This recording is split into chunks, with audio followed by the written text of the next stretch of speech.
Добрый вечер на телеканале ТНВ Ток-шоу «Точка опоры». В студии Светлана Кадырова. Приветствую всех наших телезрителей. Хайрли Киш. Итак, в эти дни в столице Татарстана проходит международный форум Kazan Digital Week 2023. Крупнейшее событие в цифровой индустрии. На форуме более 5000 специалистов из 30 стран, в том числе из нашей республики.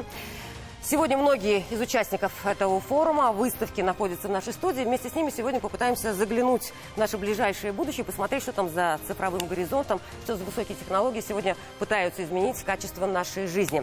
С удовольствием представляю гостей в нашей студии. Все впервые, поэтому с удовольствием приветствую. Ирина Витальевна Мацкевич, генеральный директор общества с ограниченной ответственностью Евразийский центр инноваций. Рада вас Добрый видеть. вечер. С нами сегодня Марсель Каримович Курбанов, заместитель директора инвестиционно-венчурного фонда Республики Татарстан. Добрый вечер.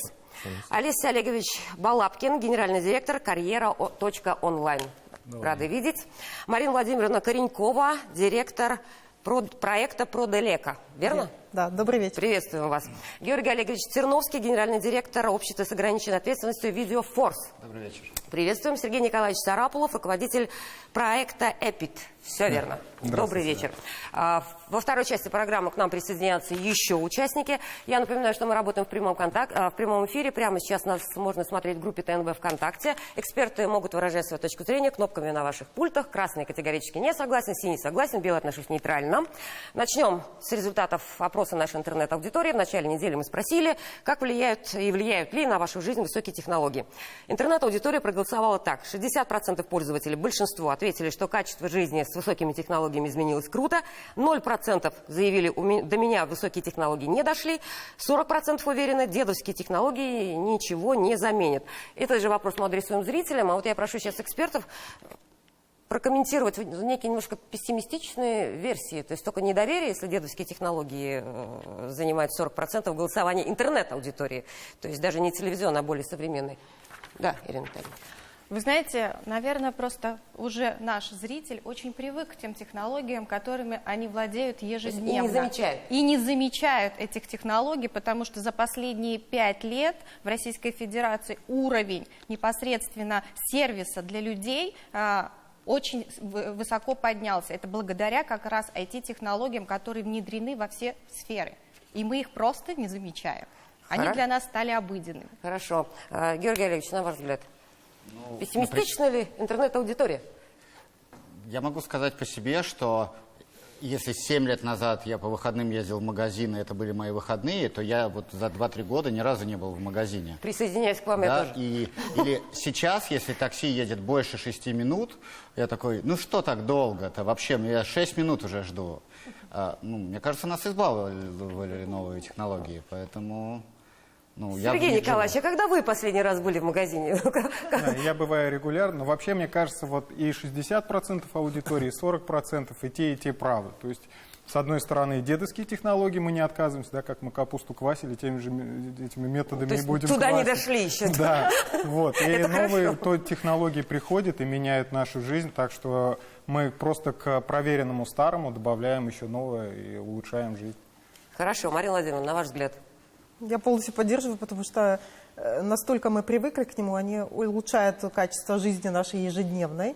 Мы ими пользуемся, и для понимания, если у нас нет телефона в руках, час или два, не дай бог, то мы уже чувствуем себя неуютно и некомфортно в данной ситуации. Причем даже бабушка в самой-самой глубинке, в самой-самой далекой деревне уже управляет всеми интернет-процессами в том числе, да, и оплачивает, хотя бы через портал госуслуг свои коммунальные платежи. Олеся Олегович, на ваш взгляд, 60% считающих, что технологии дошли, много или мало?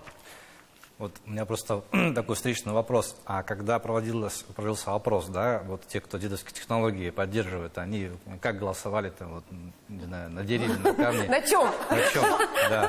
Телефонные звонки. Да, для меня, к примеру, да, удивление, если я телефоном не могу оплатить, вот я сегодня говорил, и для меня уже вопрос, а почему? Потому что я уже отвык карточку доставать, да, из кармана, из портфеля, мне удобнее делать телефоном.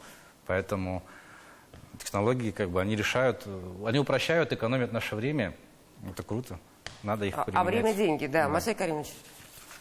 Я бы здесь сказал, что будет с дедовскими технологиями? Я бы сказал, что здесь не только удобство жизни, да, но вот если посмотреть за последние 10-20 лет, насколько выросло качество медицины, качество дорог, автомобилей, жилья, где мы проживаем, автомобили, на которых мы ездим. Это ведь тоже все высокие технологии, это все оттуда, от стартапов, от технологических предпринимателей. И на самом деле, да, люди просто привыкли, к хорошему привыкают быстро, привыкли и наслаждаются просто, и не замечают, наслаждаются и не знают об этом. Где-то была да. права. Вернемся все-таки к тому форуму, который вас объединил и привез многих и в Казани. И я думаю, что вы не просто так сюда приехали. И с чем приехали, тоже об этом проговорим. Но мы про то, что в этом году форум в федеральном статусе оргкомитет возглавил министр цифрового развития Российской Федерации Максут Шадаев.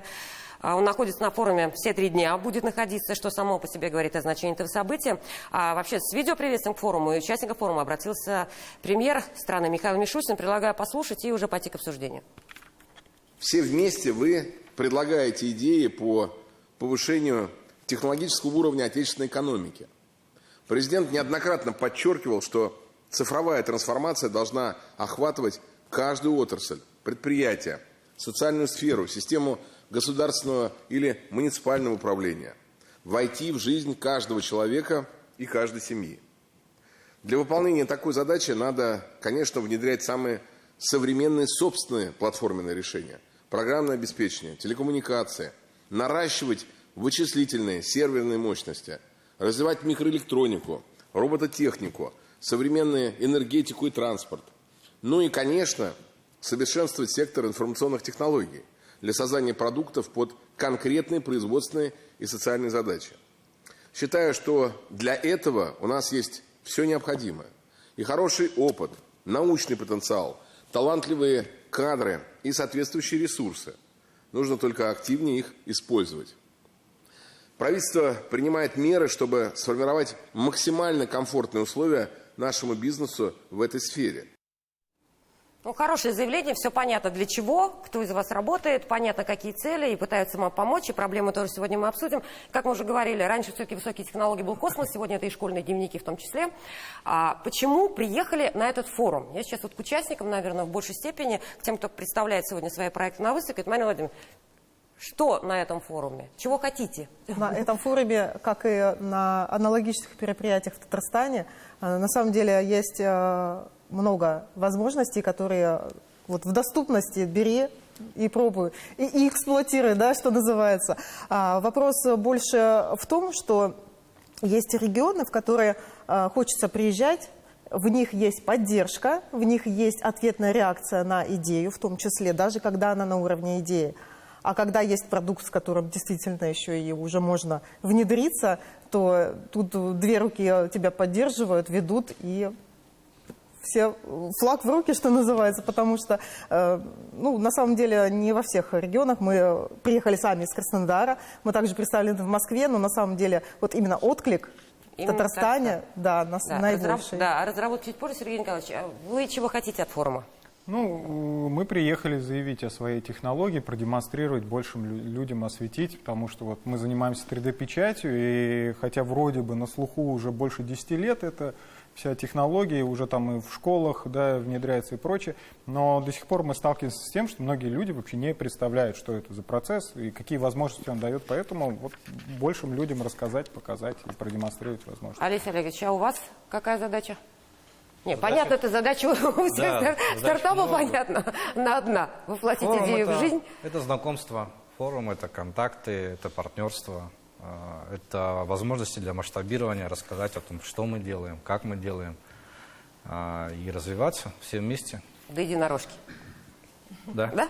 Да. Да, Георгий Олегович. Знаете, я когда первый раз приезжал 3 года назад, я не знал, чего ожидать, и я, честно говоря, даже пиджак с собой не брал, его купил здесь. И, ну, когда увидел масштаб, я первый раз увидел Экспо, и потом я приезжал, у меня были инвестиционные сделки, было очень выгодно приезжать. Я приезжаю в Казань, мне дают деньги, я еду работать в Москву. В этом году я не ищу деньги, и я просто приехал, потому что мне нравится. Хотя вот в этом пиджак уже есть, да? В этом году очень хорошее знакомство, даже, мне кажется, лучшее из всех последних лет. Хорошо, давайте сейчас о разработках.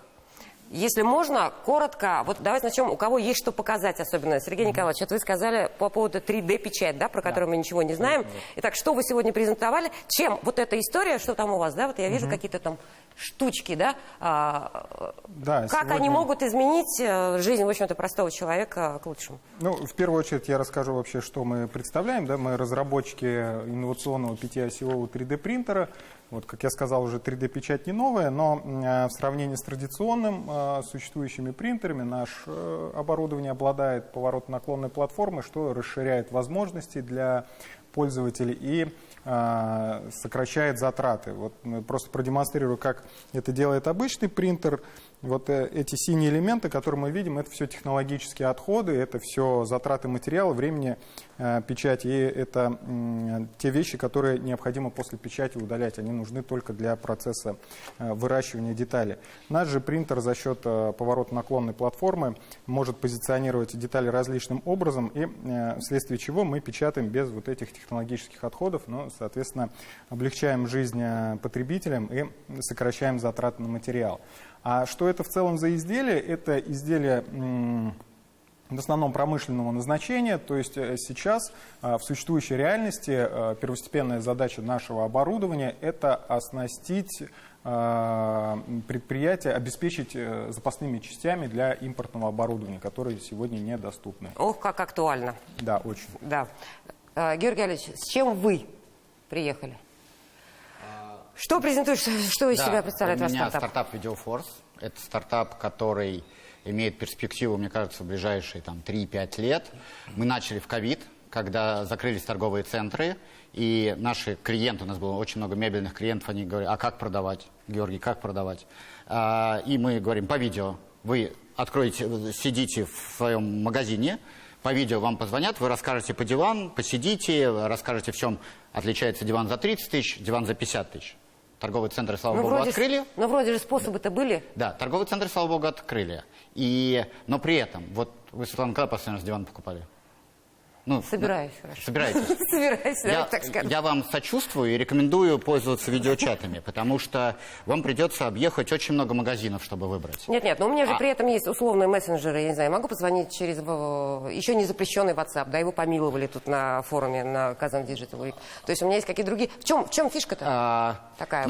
Это больше для B2B продаж, то есть это для того, чтобы продавцы могли принять нормальный звонок. У них специальное приложение, есть очередь, кто-то выходной, кто-то не выходной. Хотите, поговорите с бородатым мужчиной, хотите с девушкой поговорите, можете выбрать, кому вы доверяете. С косметику вы, наверное, у девушки будете выбирать, не знаю, перфоратор, наверное, у мужчины. Да?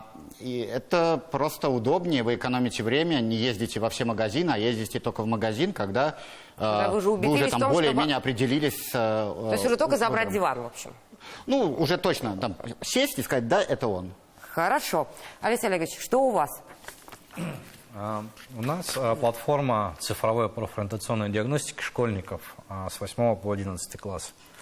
Значит, ребята буквально за 20 минут отвечают на вопросы, получают себе профориентационные профили. Там соответствие 217 профессиям, прямо в процентном соответствии. Школьник понимает после вашего теста, что он должен стать космонавтом, инженером, учителем? Слово «должен», наверное, все-таки неправильно. У него есть способ самоопределения, то есть посмотреть, каким профессиям он больше всего подходит. Потому что самое основное, что мы определяем, это его комфортность нахождения в профессии. И с помощью оценок... Я так слышала, что таких диагностиков в принципе оказывают. А у вас в чем уникальность? Да, вот обычно собственно, на самой диагностике все и заканчивается. То есть когда школьник узнал, получает, а дальше куда мама сказала, туда и пойдет. Да. А у нас в чем уникальность? Формируется база, и мы при содействии с вузами, колледжами, работодателями отбираем наиболее подходящих кандидатов. То есть вы получаете в этот кластер, да, в конечном итоге? Кадровый резерв, вот мы называем, в кадровый резерв попадает. Да. Мы отбираем, и, собственно, по этим спискам мы приглашаем школьников на обучение, на курсы, на профпробы. То есть все, что связано с образовательной карьерной траекторией.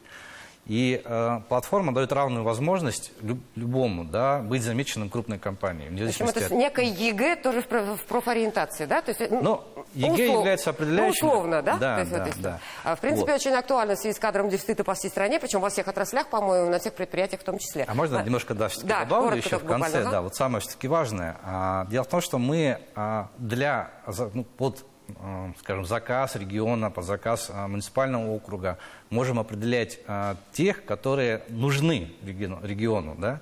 То есть кто может дать и карьерную, и образовательную траекторию, чтобы школьник остался и развивал его, свой регион, не уезжая. Соответственно, мы можем повлиять на его решение, и он будет развивать свою малую родину, где он родился.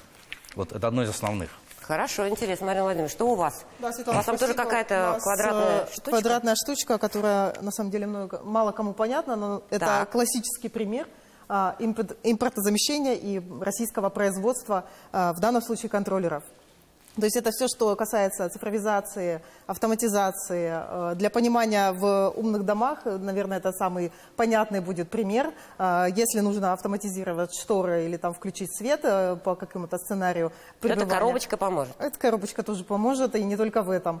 Поэтому А до этого у нас таких коробочек не было. российского производства их мало, но у нас уникальность именно этой технологии, запатентованной нами, заключается в том, что мы делаем их доступными для обыденного использования, для системных администраторов, без каких-то тяжелых программных обеспечений, без высококвалифицированного персонала и затрат на их содержание. Ой, а можно я прокомментирую, потому что я на днях поставил себе умный Вот эту замок коробочку? неделю назад. Умный замок. И, вы знаете, я перестал носить ключи в карманах. Какое Это такое счастье. счастье. Ну, там, Да. в сумочках я не знаю, никогда не носил, но в карманах он все время теряется, Они в падает. сумочках тоже лишние. Отпечаток пальца, все, я захожу домой. Хорошо. Послушали, интересный стартап, мы понимаем, да, насколько сегодня все это актуально, да, Ирина Витальевна? Да. В том, что их технология, да, вот в этих контроллеров, заключается в импортозамещении тем, что все импортные производители закладывают туда еще чипы, и невозможно отремонтировать вот эту коробочку без того, чтобы приехал технарь и включил туда, вот нажал кнопочку, и тогда это можно отремонтировать. Небольшие изменения внести в софт. У ребят эта технология решена. Так, вот вообще, в принципе, особенности применения вот этих проектов, да, которые сегодня были представлены на выставке, все стартапы сегодня, как я понимаю, были представлены Раису Республики Татарстан на выставке. В чем особенности и в чем проблемы, ребят? Вы знаете... Можно ребятами вас называть, да? Да, конечно, да. Ирина Витальевна, можно и я Да, присоединяюсь? мне можно, потому что здесь представлены все наши проекты, которых мы выводим на рынок, которым мы помогаем развиваться. Поэтому я могу называть их своими ребятами, потому что мы их ростим с небольших проектов, и потом они дорастают до того, чтобы они могут производить и показывать это все нашему Раису, да, то есть представлять эти приборы, их технологии. Соответственно, мы никогда не говорим, что у нас есть проблемы. Если стартапу начинать С вами свою очень жизнь... приятно разговаривать. Да. У вас нет проблем. У нас нет проблем, и ребята никогда не решают проблемы. Они ставят задачи, да, непосредственно, которые мы можем им помочь решить. Когда поставлены правильно задачи, их легко решать, и ребята тогда могут свои проекты выводить на новые уровни. У нас поддержки именно стартапов сейчас за 30 лет инфраструктура разработана столько, что если правильно их направлять, показывать, где им применяться, куда им идти и где То есть вы взять разрабатываете денег. условно-дорожную карту? Мы не только чем? дорожную карту разрабатываем, да, у нас есть своя акселерационная программа, в которой ребята приходят, мы им помогаем выстроить бизнес и понять, в какой сфере они быстрее могут дойти до каких высот.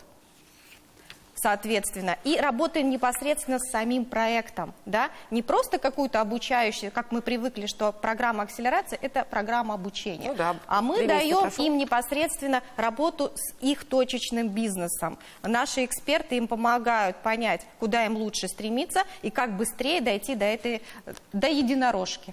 Светлана, Хорошо. могу Да. дополнить, если Ага. можно. Да, Марина. Суть в том, что акселератор от Евразийского центра инноваций на самом деле один из лучших, я бы сказала, даже самый лучший. Я прошла более 10 акселераторов по всей России. Прежде чем создать коробочку? Во время, до, после, неважно, еще будем проходить.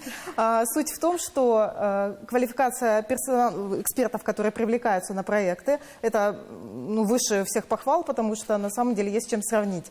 Есть точечная проработка любой задачи. Вот запрос спрашивают на входе, хоть от там поставок до стратегии маркетинга тебе совсем помогут. То есть от приземленных каких-то задач до масштабных и, казалось бы, недосягаемых, они достигаются за буквально 2 месяца. Хорошо. Сейчас интересно, как все это внедряется. Вот, Марсель Каримович, на выставке были представлены портфельные компании инвестиционного венчурного фонда и стартапы, прошедшие через программу акселерации. Вот в чем сложности, в принципе, при внедрении этих разработок и какую помощь разработчикам оказывает государство? Ну, вообще на сегодняшний день у нас в Республике Татарстан, и в частности инвестиционно-венчурный фонд, мы это называем выстроенная система инновационного лифта. Потому что жизненный цикл любой технологической компании можно разделить на 4 этапа.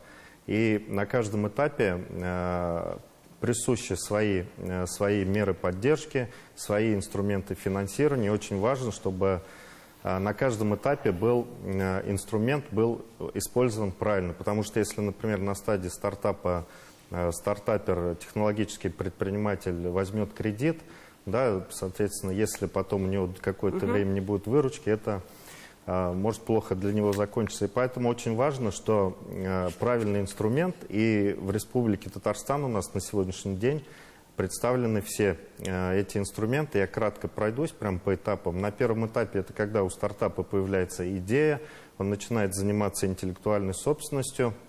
И на этом этапе, как правило, финансируется он либо за счет своих денег, за счет семьи, друзей. И здесь относительно небольшая сумма финансирования, от 0 и до 2, 3, 4 миллионов рублей. В этой части у нас в республике есть программа «Старт-1», программа «Идея 1000», где предприниматель может получить 2 миллиона рублей и этими деньгами завершить разработку интеллектуальной собственности. На втором этапе, когда уже происходит разработка прототипа, опытного образца, здесь уже сумма инвестиций повышается от 2 до 10 миллионов рублей. На этом этапе есть у нас программы «Старт-2», «Старт-3». Также на этом этапе у нас подключается акселератор Евразийский центр инноваций, который отбор мы совместно проводим ежегодно на Российском венчурном форуме, который проходит весной. И также сейчас с развитием программы «Платформа университетского технологического предпринимательства», это в России, у нас в республике открылась стартап-студия, которая направлена как раз для поддержки студенческих стартапов. Ее создали в республике совместно КФУ, инвестиционно-венчурный фонд, КАМАЗ, и при участии фонда инфраструктурных образовательных программ федеральной. На следующем этапе начинается серийное производство. Это последний этап? Нет, на третьем этапе создается опытная партия. И да, я сейчас немножко ускорюсь. Здесь уже привлекаются венчурные фонды, программы фонда содействия инновациям, федеральные. И четвертый этап – это серийное производство, где тоже у инвестиционно-венчурного фонда есть инструменты. Это займы Фонда развития промышленности совместно. И также уже на этой стадии можно привлекать и в том числе банковское кредитование. Хорошо, у меня сейчас вопрос к тем, кто сегодня представлял свои проекты. Вот когда у вас еще лет 10 назад, когда только идея появлялась, вообще были шансы превратить это в нечто действующее? И насколько сегодня легче с идеей добиваться результатов, я уже не говорю о масштабировании бизнеса? Сергей Николаевич, так улыбнулись, ухмыльнулись. Что было 10 лет назад-то? Да, но в плане того, что есть ли шансы, это, наверное, все зависит только от человека. Насколько веришь вообще. Вот да? 10 лет назад с этой идеей ты мог ходить сколько угодно, бродить по дому. Кстати, жена не верит. Кстати, нет. В том плане, что, да, действительно, вы правильно говорите, идея родилась, ходил, носил и прочее до тех пор, пока не узнал про программу Фонда содействия инновациям, когда ты действительно можешь просто с идеей прийти в государственное учреждение, защитить эту идею, обосновать ее, почему она реалистична и с чем она будет хороша для потребителя, и получить первые стартовые деньги для того, чтобы это начинать воплощать уже в реальность.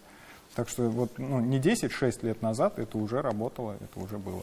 Георгий Олегович, вас с первыми идеями как принимали вообще? У меня всегда очень много идей. 10 лет назад я занимался другими стартапами. Например, 10 лет назад мне позвонил создатель самого популярного текстового чата, такой зелененький справа на сайтах. И я стал его первым клиентом. А потом его купил Сбербанк года 2,5 назад. У вас легкая нога, рука. Да, вообще это... Что-то там. Да, и я думаю, мне тоже надо что-то с чатами сделать. Но я занимался другими стартапами в области маркетинга. Но, в принципе, большинство идей вы смогли реализовать? Нет. Нет. Вообще, сколько из, например, какой процент из 100 идей, в принципе, сегодня можно... 2-3 из 10, мне кажется. 2-3 из 10 имеет да, шансы. но это еще хороший процент. Нет, и при поддержке государства в том числе. Есть классическая статистика, 1 из 10 стартапов выживает. Но я думаю, что намного хуже. Я думаю, что 1 из 10, которые уже там привлекли инвестиции. А сколько не привлекли первый раунд инвестиций? Стартапам очень сложно выжить. Здесь нужно и везение, и упорный труд, и куча... Но поддержка государства какой процент занимает условно? Сейчас большой. Сейчас все изменилось. То есть 10 лет назад я сидел с инвесторами в ресторанах, и это было другое абсолютно. Это было все на Кипре, все как-то здесь, сейчас... Не все рассказывайте, Георгий Олегович. Венчурные инвестиции были, сейчас такие государственные инвестиции. Они разные, не хуже, не лучше, просто разные, по-разному надо с ними работать. Я вот сейчас учусь по-новому привлекать деньги. То есть в ресторанах уже просто отдыхаете, не работаете? Конечно. Да. Мы сейчас прервемся на рекламу. У нас 2 участников спешат снова на форум. Мы с ними попрощаемся. Это Марина Владимировна, Ирина Витальевна. Большое спасибо, что приняли участие. Но у нас придут новые участники, поэтому не переключайтесь. Будет интересно.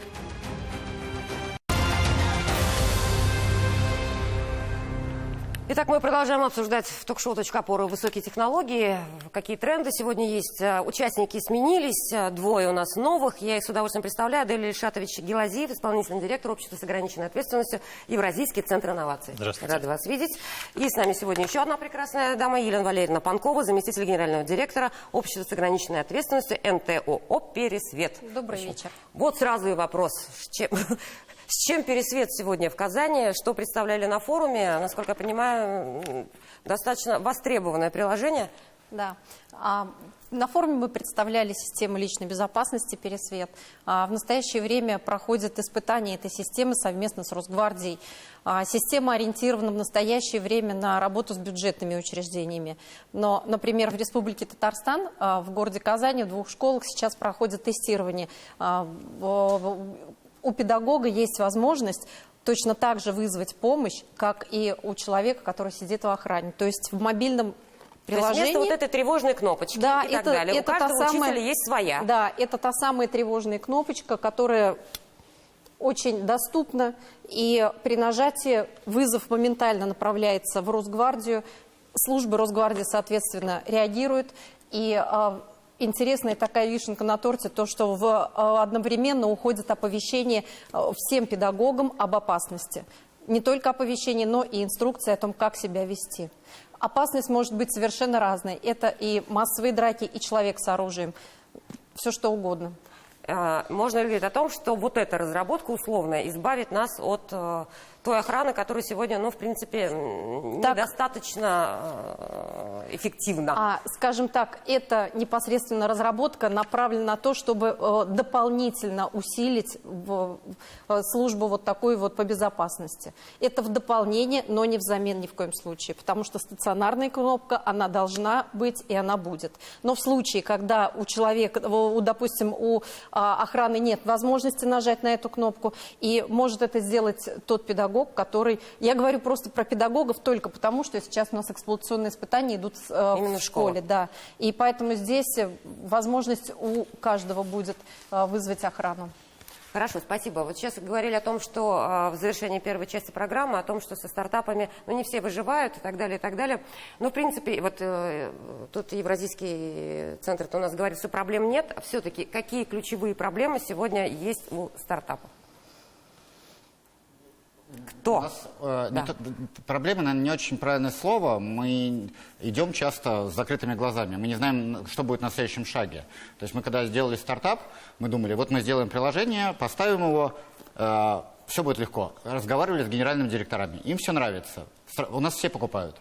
Оказывается потом, что никто не хочет отвечать на эти видеозвонки. Те продавцы в шоуруме, в магазине, они заняты, они стесняются видео. Те, кто по телефону стесняются видео, они вообще с кухни не могут по видео продавать. Нет такой профессии. И вот сейчас мы, по сути, делаем новую профессию – видеопродавцы. Я надеюсь, вот видите, теперь мы, может быть, ответим на то, чем заниматься тиктокером в будущем. Алексей Олегович, какие главные проблемы все-таки сегодня существуют? Я не верю, что просто так вот все идеально складывается. Ну, я вам скажу так, мы начали 4 года назад над другим проектом, большим. И мы считали, что мы создали что-то крутое, которое всем надо. Нам не нужны были акселераторы, мы же люди умные. И в итоге мы заморозили проект, который стоил несколько десятков миллионов рублей. Вот. Но на фоне того проекта, соответственно, родился этот новый. И большая проблема любого стартапа – это фокус. То есть отсутствие фокусировки – это и есть проблема. И вот я как раз хочу сказать спасибо Евразийскому центру инноваций. Мы, хотя и выходили уже с более сфокусированным продуктом, но и в этом продукте не было еще основного фокуса. Да? И вот найти того ментора, найти того трекера, который еще сильнее сузит фокус, который заставит работать только над ним, убрав все остальное пока в сторону, на время отложив. Вот. Самая проблема – это фокус. Я считаю так. Насколько, Адель Ильшадович, можно в принципе говорить, что интерес как раз вот к акселераторским программам и так далее растет? Насколько вообще сегодня растет интерес? Я так понимаю, причем все же с высокотехнологичными разработками? Да, конечно. И интерес к акселерационным программам, он действительно растет. Их существует большое количество. Вот уже коллеги сегодня упоминали, что проходили несколько и видят ценность в каждом из них и в нашем в особенности. Как раз вот расскажу вопрос о ситуациях, которые бывают. Продолжу мысль Георгия. В рамках наших акселерационных программ с командами мы работаем над ценностным предложением продукта компании для потребителя. Ну, то есть помогаем понять, кто же именно купит этот проект и почему. Кому нужен этот видеопродавец? Да? Просто обычно. Кому нужна эта видеосвязь, мы поняли. А теперь вопрос, а как заставить ее работать? Ну, это один из примеров. Хорошо. Мы сейчас с Марселем Каримовичем уже говорили по поводу республиканской программы поддержки. Да? Что еще? Возможно, на федеральном уровне. Что сегодня продвигается? Может быть, что-то еще обсуждается? Ну, что продвигается, в первую очередь, хотелось бы отметить, конечно, платформу университетского технологического предпринимательства, которая в нескольких направлениях сейчас развивается, в том числе в Республике Татарстан. Это стартап-студии, студенческие стартапы, где прошедшие отбор студенты могут получать до 1 миллиона рублей на свой стартап. И что еще хочется сказать, на федеральном уровне вот все проблемы, задачи, про которые ребята сказали, вот 4 августа принят закон о развитии малых технологических компаний. То есть, несмотря на все разнообразие мер поддержки, которые есть у нас в России, есть венчурные фонды, государственные, частные, акселераторы. Но, то есть, вот эти все меры поддержки, они были такие разрозненные, немножко разбросаны, их надо было искать, там, находить. А вот этот закон о развитии малых технологических компаний, он, во-первых, упорядочит методологию, и планируется, что благодаря этому закону появится так называемая витрина стартапов, это реестр малых технологических компаний. Что это даст? Благодаря такой витрине стартапов в России же очень много частных инвесторов, которые вот в стартапы не идут, потому что, ну, то есть более консервативно настроены. То есть, а вот эта витрина стартапов, она, во-первых, поможет понять инвестору, частным инвесторам, государственным стартапам, что это действительно государственным фондом, что это действительно инновация, что это действительно новая разработка. А инвесторы могут убедиться, что, да, что эта технология востребована, что у нее есть рынок. Вот такие вот нововведения. А чем помогает сам инвестиционный венчурный фонд? Инвестиционный венчурный фонд на сегодняшний день участвует во всех инициативах, в том числе вот мы совместно с КАМАЗом и с КФУ учредили стартап-студию, которая при КФУ. Ну и вообще активно участвуем во всех этих программах. Фонд промышленности еще таким же образом идет с поддержкой, да, компании? Да, фонд развития промышленности это связан. тоже как один из наших элементов инновационного лифта. То есть когда компания уже, это в основном производственная компания, да, когда она уже дорастает до того, что она готова организовать масштабное производство. И вот здесь у нас, да, действительно программы Фонда развития промышленности, которые тоже по льготным ставкам от 1 до 3% позволяют производственным компаниям привлекать длинные дешевые деньги. Очень много разговоров в последние годы о технологический суверенитет. В общем-то, мы так, я так понимаю, все, в принципе, над этим условно работаем. Ну, он к 2024 году, по-моему, должен был, да, с 2014 начался, но уже должен был быть достигнут условно. Сколько еще будем достигать? Какие, в принципе, есть версии, вот какие, в принципе, сегодня у вас, у разработчиков, есть проблемы? Вот вы сейчас с импортозамещением, у вас там что-то, да, вот то, что вы представляли. Согласен. Сергей Николаевич. Ну, в плане того, сколько будем достигать, я думаю, у нас еще много работы, очень много работы. И вот, ну, что касается, допустим, с точки зрения технологического суверенитета нашего продукта, который мы разрабатываем, да, в стоимостном выражении порядка 70%, от 70 до 75%, это абсолютно отечественные компоненты. Вот. Но электронная база, электронно-компонентная база, она, конечно, идет азиатская. Это от этого мы сейчас пока никуда не можем уйти. К сожалению, так и есть. И мы понимаем, ну, как бы мы с пониманием относимся к этой ситуации, потому что развернуть производство там по выпуску чипов и так далее, это очень дорогостоящие и длительные процессы. Вот. А с точки зрения, как наш продукт помогает технологический суверенитет, да, вот, абсолютно правильно сказали. То есть сейчас, когда предприятия сталкиваются с проблемой недоступностью запасных частей, да, в связи с там, санкциями и так далее, то 3D-принтеры, они прекрасно приходят на помощь в своем блоке задач, вот, и позволяют оперативно решать вот эти вопросы в момент, когда он возник. Да, то есть деталь вышла из строя, отпечатали, тогда установили, все работает. Раньше это надо было запланировать в бюджете на следующий год, провести тендер на закупку, ожидать, пока деталь поступит, вот, и держать ее на складе на случай, вдруг она сломается, выйдет из строя, то есть замораживать оборотные средства. Елена Валерьевна, а у вас сколько импортозависимости? 0. В нашем случае 0. Точек роста у нас достаточно много, мы никак не зависим, потому что все прописано на российских, наше ПО полностью российское. И в перспективе мы, возможно, будем выходить на рынки и предлагать нашу услугу именно на ближние зарубежья. То есть мы не говорим о перспективах и о дальнем зарубежье, только о ближнем. Хорошо. Георгий Олегович, а у вас проблема зависимости больше от российской ментальности, да? Ну, это не российская ментальность, мне кажется. На самом деле видеочаты сейчас очень медленно во всем мире развиваются. Не сказать, что вот у нас медленнее, чем где-то. В Азии популярны не видеочаты один на один, консультант, который вам продает косметику, а в Азии популярны, когда на сайте есть окошечко, вы раскрываете это окошечко, и там кто-то показывает на протяжении 8 часов, как он пользуется разной косметикой. Лайфшоппинг называется, да, очень популярно. В России это не популярно. Ну, вот. Это, наверное, ментальность. При этом не очень хотят наши, ни гендиректорам это не интересно, ни людям, как будто лайфшоппинг не интересно. Один маркетплейс пробовал это запустить, но не получилось. Но они еще раз попробуют. А вы насколько импортозависимы, в принципе? Мы не очень импортозависимы. Не очень это? Не очень. Не очень это... Скорее пуст, скорее полон? 2-4 месяца разработки. Ну, там есть определенные элементы, которые надо заменять, и мы работаем над этим, и многое уже заменили, многое заменяют наши IT-гиганты, Яндекс, ВК, МТС, они очень тоже много делают инфраструктуры, на которую мы просто переходим, ну, мы были на Амазоне, да, вот нам надо переехать на Яндекс, ВК, и если 1,5 года назад это дикий стресс и дикий гемор, сейчас... Ну вот они мне пишут все, типа, Георгий, давай к нам. Я давно себя не чувствовал таким популярным, как среди вот задачи, куда переехать, на какие сервера. Хорошо. Я прямо сейчас... Алексей Олегович, насколько вы импортозависимы и от чего зависимы на данный момент?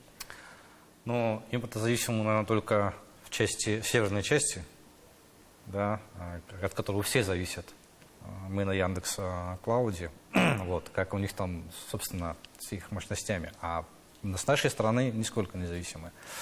А что касается по зависимости развития продукта, ну, нам просто надо охватывать большую аудиторию. Это большая работа, это переговоры с админ-ресурсом и вовлечение. Ну, как бы, наверное, больше вопрос трудозатрат времени и все.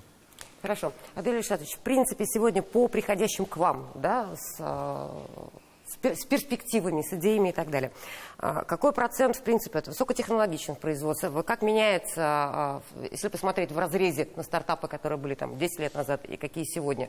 То есть мы идем к технологическому суверенитету? Я все намекаю. Я думаю, что мы к нему идем. И моя позиция такова, что это работа, которую нужно делать постоянно. Если мы его в какой-то точке достигнем, это не значит, что нужно сидеть, просто сложа руки. Необходимо развиваться постоянно, работать над собственными технологиями, собственными разработками всегда. В принципе, а если посмотреть, да, на стартапы, какие, о чем? С какой темы? В основном мобильные приложения, что? Все, что связано с интернет-технологиями, применение компьютерных технологий в различных отраслях. Но мы сами видим уже в начале программы, я так понимаю, обсуждали, что все привыкли к удобству, все привыкли к комфорту. И сейчас мы ищем те стартапы, которые продолжат работать в этом направлении. Предоставление цифровых финансовых услуг, предоставление программного обеспечения для производства, это очень актуально. Задачи, которые стоят перед СУТП, ну, сейчас это тоже как раз вопрос технологического суверенитета. Хорошо. Вот сейчас Алексей Олегович у нас про кадры, которые нужно готовить со школьной скамьи, а лучше с детского сада. В принципе, что происходит с кадрами в ваших же компаниях в том числе? Насколько у вас сегодня дефицит кадров, о котором мы уже говорили? Насколько сегодня не хватает, в принципе, ученых, возможно, да? Ну, вообще, вы сами-то как?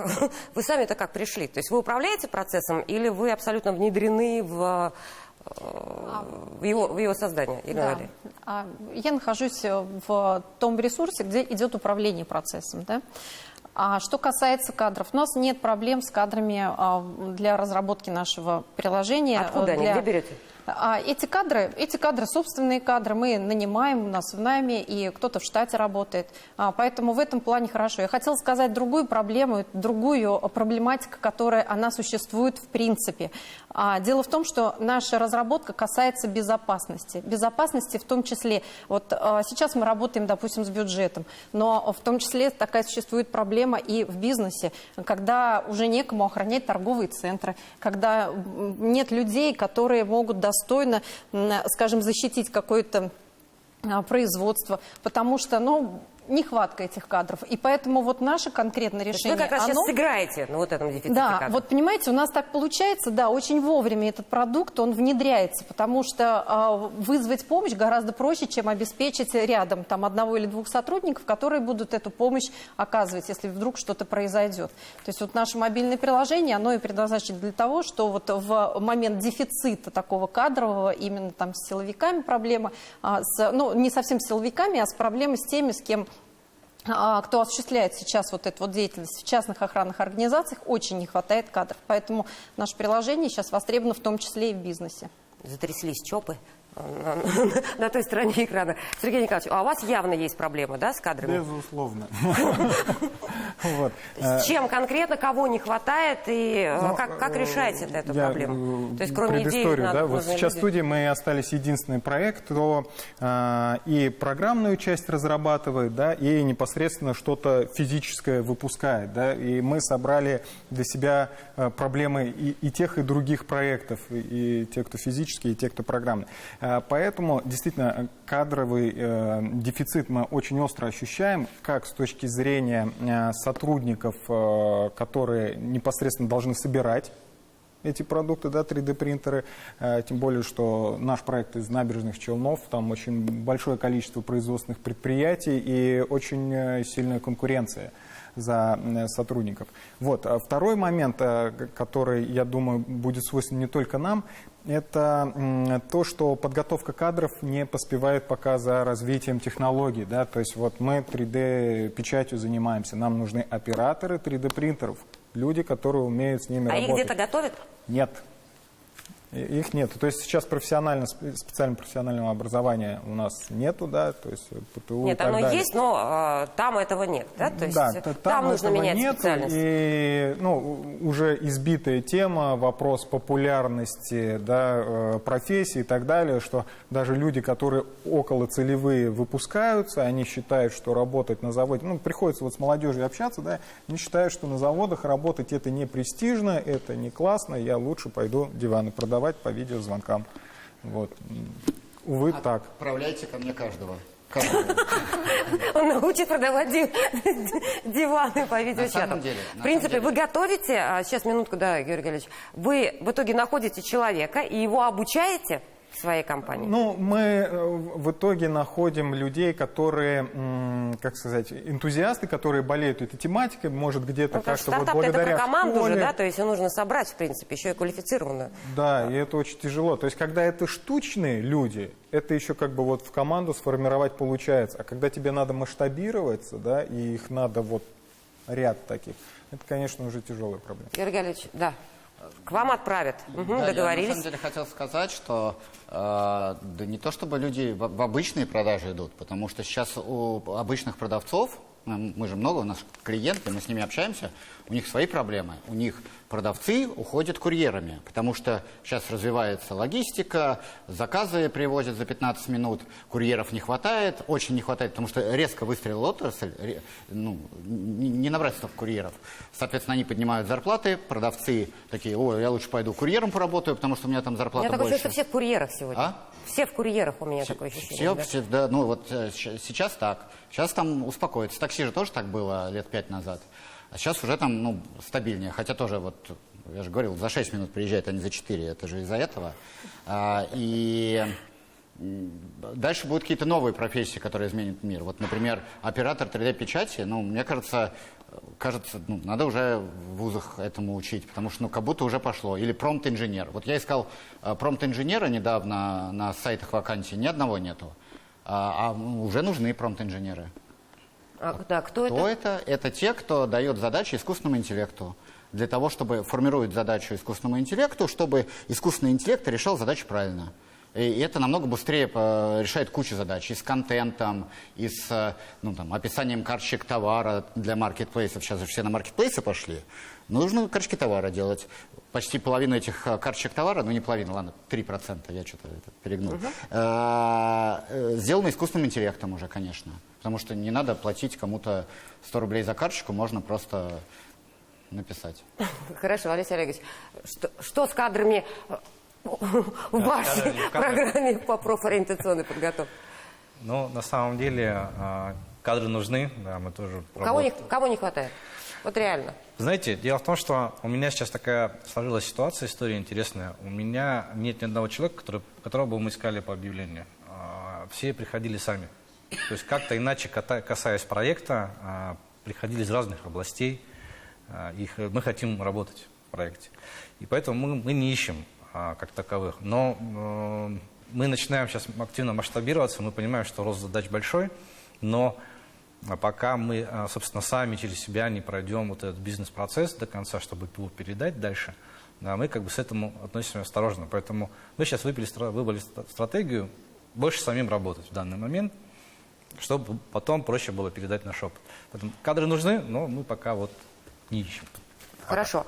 Адель Ильшатович и, наверное, Марсель Каримович, к вам. Вот насколько сегодня им помощь с кадрами нужна? И, я не знаю, либо вообще самим руководителям процессов необходимо прокачивать все остальные скиллы для того, чтобы собрать вот эту команду. Какая-то есть с этой стороны поддержка еще? Да, конечно. Как раз в рамках наших акселерационных программ мы над этим работаем, как я уже говорил. У нас есть и обучающие курсы. И что лично меня очень нравится, мы работаем в венчурном бизнесе уже 14 лет, наша команда. И за это время уже есть стартапы, и их основатели, которые свой бизнес создали и бизнес продали, получили прибыль, и у них сейчас все очень хорошо с денежной точки зрения, у них появляется желание работать над каким-то новым стартапом, может быть, не столько как основатель, а как уже помочь тех, кто только начинает, развить свой бизнес с точки зрения человека, который эту дорогу уже прошел, который прошел ее хорошо, и у него есть желание делиться своим навыком, опытом и знаниями. Наставник. Да. Все, и наставник, и он же может выступить и как соинвестор. В этой ситуации. Это меня очень радует. Здесь я хотел бы отметить, что федеральную программу «Студенческий стартап», благодаря которой вообще вот Республика Татарстан, она лидирует в России по количеству студентов-предпринимателей, да, и вот очень важно вот этих, чтобы они были не только студентами и учеными, а чтобы они учились коммерциализировать, да, свои разработки, учились их продавать, да, то есть это вот именно благодаря вот этой программе уверена, что вот такая плеяда технологических предпринимателей у нас вырастет. Появится. Да, появится. Хорошо. Телевизионная аудитория проголосовала почти так же, как интернет-аудитория. 61% качества жизни круто изменилось, 1% до них технологии не дошли, дойдут, и 36%, что дедовские технологии лучше, ничего не заменят, да? То есть, ну, вот, удивительно, но впервые совпали данные телевизионной и интернет-аудитории. Следующий год в Татарстане объявлен годом научно-технологического развития. Мне хотелось, чтобы в конце каждый коротко сказал, чего ждете от этого года. Ждем больше предпринимателей, талантливых, молодых, ярких, ученых, изобретателей, которые станут предпринимателями и будут двигать вперед, и с которыми мы все-таки дойдем до технологического суверенитета. Я жду больше команд с какими-то идеями, основанными на высоких технологиях, вместе с которыми мы сможем создать действующий, приносящий прибыль бизнес.